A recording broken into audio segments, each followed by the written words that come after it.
Di dalam kitab Wahyul Qalam diceritakan cerita zaman dulu. Cerita ada seorang yang namanya Abu Sayyad. Dia sempat bangkrut, sudah nggak punya apa-apa. Istrinya menangis, anaknya menangis di rumah. Dia seorang nelayan. Akhirnya dia berangkat ke seorang guru. Dia ngomong sama gurunya, aku punya masalah secara ekonomi ini, keluargaku sudah nangis-nangis. Apa oke, kata gurunya. Gurunya sholat 2 rakaat, minta sama Allah, kemudian berangkat ke pantai. Coba engkau lemparkan jaring jalamu. Dia lemparkan jalan, subhanallah, dapat ikan besar. Dijual ke pasar. Kemudian dia belikan roti. Kalau bicara dulu jamaah, makanan itu masya Allah nikmat yang sangat besar. Dia beli roti 2. Yang satu isinya madu, yang satu isinya keju. Dia bawa, dia datang ke gurunya. Guruku, engkau ambil salah satunya. Kata gurunya, enggak. Gurunya mengatakan, kalau kita minta untuk diri kita sendiri mungkin enggak keluar, itu tadi ikan. Itu rezekimu, kata dia. Dia bawa pulang jemaah 2 roti ini. Di tengah jalan ada seorang perempuan bersama anak mengemis. Ngelihat orang ini bawa roti, didatengin. Dia minta dengan tangisan anak perempuan ini. Kesian orang ini. Dia ingat sama istri sama anaknya di rumah. Dia kasihkan roti itu dua-duanya. Lalu anak itu tersenyum jemaah. Senang, dia makan dengan lahapnya. Yang Abu Sayyad pusing, nggak berani pulang ke rumah. Dia akhirnya berangkat ke pasar. Mungkin ada yang bisa dia kerjakan. Berusaha. Ketika dia jalan di pasar, tahu-tahu ada yang manggil-manggil. Man yadulluni ala Abi Sayyad. Siapa yang ngasih tahu aku Abu Sayyad, katanya. Abu Sayyad, kata dia. Kata orang-orang yang pasti, itu yang jalan tuh, kata dia. Dipanggil lah Abu Sayyad, kata dia. Ada apa engkau, kata dia. Dia cerita, aku punya utang sama bapak 30.000 dirham. Masya Allah, 30.000 dirham itu kira-kira 3.000 dinar.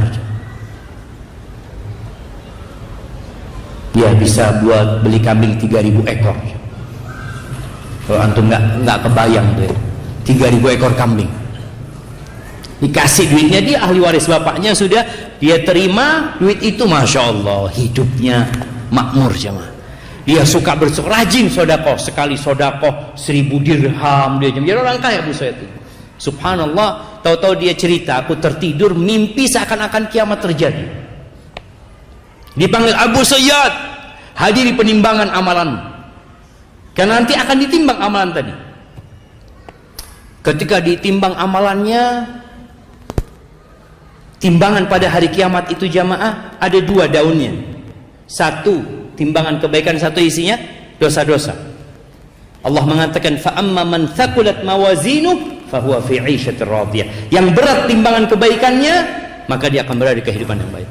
Ketika ditimbang, itu lebih berat dosa-dosanya Abu Sayyid. Ketika dia seperti itu, protes Abu Sayyid, aina sodaqati, mana sodakoh-sodakohku, kata dia. Karena dia orang kaya-kaya yang rajin sodakoh jemaah. Oh iya, sodakohmu, datangkan sodakohnya. Datangkan 1.000 dirham, taruh di sana seperti kapas jemaah. Ditaruh, nggak bergerak jemaah.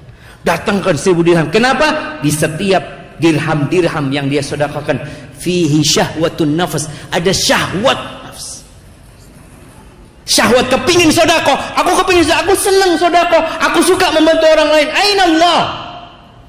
Kalau engkau sedekah hanya untuk kesenangan, bukan lillahi ta'ala.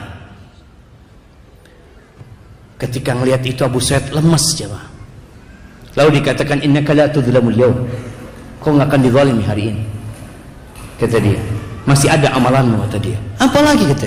Ada 2 roti, kata dia. Kata Abu Sayyid, 1.000 dirham aja nggak ada beratnya, apa artinya 2 roti itu? Ditaruh roti itu jemaah. Itu timbangan jadi sama jemaah. Dia lihat, ya Allah, kata dia. Bayangkan, sedekah yang sedikit, tapi ketika ikhlas lillahi ta'ala, yang nggak ada syahwatun nafs sama sekali di situ, jadi berat. Kemudian dia mulai optimis Abu Sayyid ini. Dan ada satu lagi amalan, senyuman perempuan, anak perempuan itu ketika engkau kasih roti. Tahu jemaah, di antara amalan yang paling dicintai Allah, sururun tudkhiluhu ila muslim. Amalan yang paling cinta Allah itu kegembiraan yang kau transfer kepada hati seorang muslim. Jadi senyumnya anak perempuan ini timbang. Ketika ditimbang jumplang itu jemaah. Berat amalan itu jemaah. Maka ketika beramal tolong sering kita bermuhasabah. Jangan sampai amal soleh kita ternyata nggak ada bobotnya pada hari kiamat.